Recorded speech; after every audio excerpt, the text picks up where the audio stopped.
बेटा एक चाय देना। पैसे लेकर आया है? हाँ 10 रुपए। 10 रुपए? तुझे कितनी बार बोला है यहाँ पर 10 रुपए की चाय नहीं मिलती? चाय 15 रुपए की है, 10 रुपए लेकर आ जाता रोज रोज। चल निकल यहाँ से। रुको अंकल, भैया अभी कैसे बात कर रहे हैं? बुजुर्ग आदमी है वो, और 10 रुपए तो है ना उनके पास। 5 रुपए की बात है, मैं दे दूंगी, आप चाय दीजिए। अरे मैडम जी, आप इसे जानती नहीं है, ये ना बहुत पैसे वाला आदमी है, पर पैसे खर्च करने में एक नंबर का लीचड़ आदमी है। आप यहाँ देखेंगे ना बगल में, तो 3 मंजिला कोठी बनी हुई है इसकी। अपने बहू बेटे को साथ रहता है, और इसके बहू बेटों की भी ना सरकारी नौकरी है। कोई ऐसा वैसा आदमी नहीं है, लेकिन पैसे खर्च करने के मामले में बहुत ही कंजूस है। 10 रुपए लेकर रोज आ जाता है यहाँ पर मुझे परेशान करने। अरे मैं थक गया हूँ उसकी मदद करते करते, और ये ना सुधरने का नाम तो लेता नहीं है। कोई यहाँ पर मैंने धर्मशाला खोल रखी है क्या? अरे मैं भी दुकानदार आदमी हूँ, ऐसे लोगों को अगर रोज फ्री में चाय पिलाता रहूंगा तो कर ली मैंने कमाई। अब तू खड़े खड़े शक्ल देखता रहेगा या निकलेगा यहाँ से? चल निकल अब यहाँ से, काम करने दे। रुकिए अंकल, क्या ये सच बोल रहा है? हाँ बेटा, कह तो सच ही रहा है। फिर अंकल जी आप यहाँ क्या करने आते हैं? जब आपका घर है, बहू बेटे हैं, तो आप घर पे चाय क्यों नहीं पीते? बेटा घर पे चाय मिल रही होती तो मैं यहाँ क्यों आता? बहू बेटा ऑफिस चले जाते हैं और मैं घर पे अकेला रह जाता हूँ। अरे अंकल तो चाय तो बनानी है, चाय बनाना कोई बड़ी बात नहीं है, आप खुद भी बना सकते हो।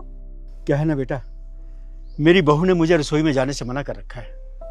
परिवार के सदस्य को किचन में जाने से मना कर दिया, लेकिन ऐसे क्यों अंकल?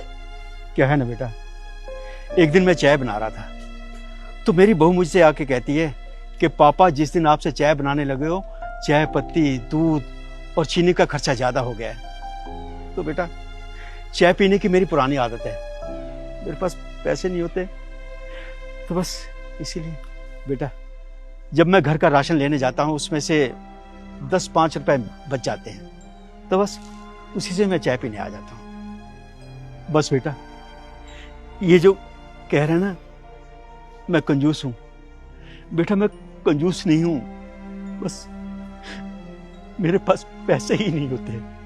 तो मतलब घर का राशन सब्जी सब आप ही लाते हैं? हाँ, मैं नहीं लाऊंगा तो कौन लाएगा?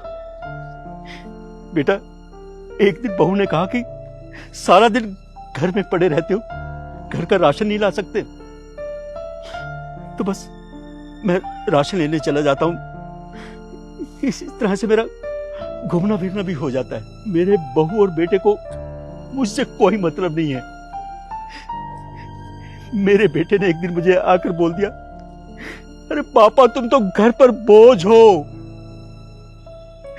बेटा एक बात बताओ, जिस खून पसीने से जिस नींव को मैंने सींचा हो, वो बच्चा मुझसे आकर कहे कि पापा तुम बोझ हो, तुम उस पर क्या बीती होगी? बेटा जिस हाथ की उंगली से बच्चा चलना सीखता है, वही हाथ बच्चे को बोझ लगने लगता है। बेटे बच्चे, माँ बाप निस्वार्थ होते हैं, अपने बच्चों की इच्छाओं को पूरा करते हैं, चाहे उनके पास कुछ है या नहीं। अपने बच्चों को नहीं जतलाते कि मेरे पास ये चीज नहीं, मेरे पास पैसा नहीं है, लेकिन अपने बच्चों की इच्छा जरूर पूरी करते हैं मेरे बच्चे। लेकिन बच्चे नहीं समझते, जब माँ बाप को अपने बच्चों की जरूरत होती है तो बच्चों को माँ बाप बोझ निगलने लगते हैं। मेरे बच्चे इस उम्र में माँ बाप अपने बच्चों को निहारना चाहते हैं, उनके साथ रहना चाहते हैं, उनके साथ अपना समय व्यतीत करना चाहते हैं, लेकिन बच्चे उनकी परवाह नहीं करते। वो अपनी जिंदगी में, अपनी यारी दोस्ती में इतने मगन हो गए हैं कि उन्हें अपने माँ बाप का जरा सी भी ध्यान नहीं आता कि माँ बाप है या नहीं, कुछ खाया नहीं, पिया नहीं। मैं दुनिया के हर एक बच्चे से कहना चाहूंगा कि जब बुजुर्ग हो जाते हैं तो माँ बाप को बच्चों की बहुत जरूरत होती है। बस अपने माँ बाप का साथ नहीं छोड़ना। अब मैं चलता हूं। रुकिए अंकल जी, चाय तो पीते जाइए। अरे नहीं अंकल जी, इन पैसों की जरूरत नहीं है, अपने पास ही रखिए। और अंकल अब जब भी आप मेरे दुकान पर आएंगे, आपसे कोई भी पैसे नहीं लेगा, आप यहाँ पर आकर फ्री में चाय पी सकते हैं, ये मेरी तरफ से आपके लिए होगी।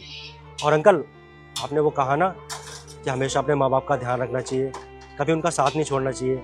मैं आपकी बात ना बहुत अच्छे से समझ गया हूँ। मैं भी अपने माँ बाप का बहुत अच्छे से ध्यान रखूंगा, उन्हें हमेशा खुश रखूंगा। और मैं भी अंकल जी।